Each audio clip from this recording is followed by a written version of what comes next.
కొంతమంది అధికారులు కానీ ఒక స్పష్టత లేనటువంటి ప్రకటనతో ఆందోళన మూలంగానే ఈరోజు ధర్నాకు దిగడం జరిగింది.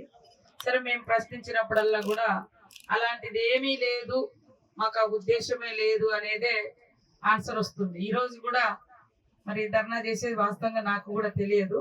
మీ ధర్నా అవుతుందంటే మళ్ళీ కమిషనర్ని అడిగాను నేను. మరి అధికారులను, మా పూజలందరినీ పిలిచి మాట్లాడి అసలు మీరు ఎందుకు ఆలోచన చేస్తున్నారు అనేది అడిగినప్పుడు నేను ఆల్రెడీ చెప్పిన మేడం, మేము తీసుకోము, జస్ట్ ఎందుకంటే పాత బిల్డింగ్ కూలగొట్టి ఆ పిల్లలు చదువుకునే స్కూల్ కూలగొట్టినాం కాబట్టి తాత్కాలిక షెల్టర్ కోసమే ఇది వాడుతున్నారు, అంతే తప్ప పర్మనెంట్ కాదు అనేది నాకు కూడా స్పష్టత, ఆ రకమైనటువంటి మాట చెప్పడం జరిగింది.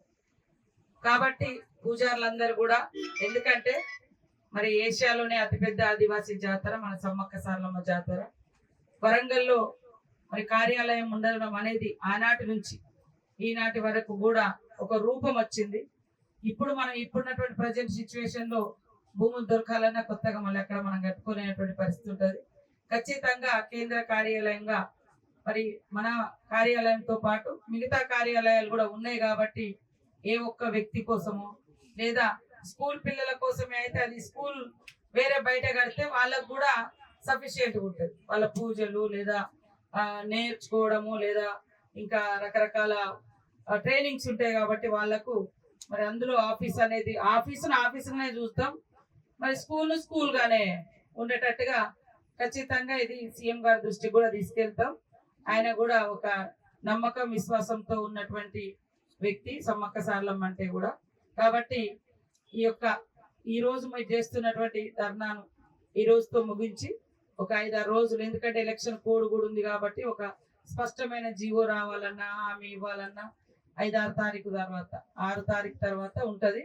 ఈలోపు నేను కూడా రేపెల్లుండి కమిషనర్ని పిలిపించి అదేవిధంగా సంబంధిత మంత్రి గారు సోదరిమణి కొండ సురేఖ గారితో కూడా ఈ విషయం పైన స్పష్టంగా మాట్లాడి మీ కార్యాలయానికి మన సమ్మక్క సారలమ్మ మరి కార్యాలయానికి ఎలాంటి ప్రమాదం కానీ లేదా వేరే వాళ్ళ ఆక్రమణలో కానీ పోకుండా స్పష్టంగా నిలబడి మన తరపున ఉంటామని తెలియజేస్తూ, రేవంత్ రెడ్డి గారు కూడా ఏదైతే మనకు ఆధారాలు ఉన్నాయో, మనకు ఏదైతే హక్కులు ఉన్నాయో వారు కూడా సీఎం గారు తప్పకుండా కాపాడుతాడు.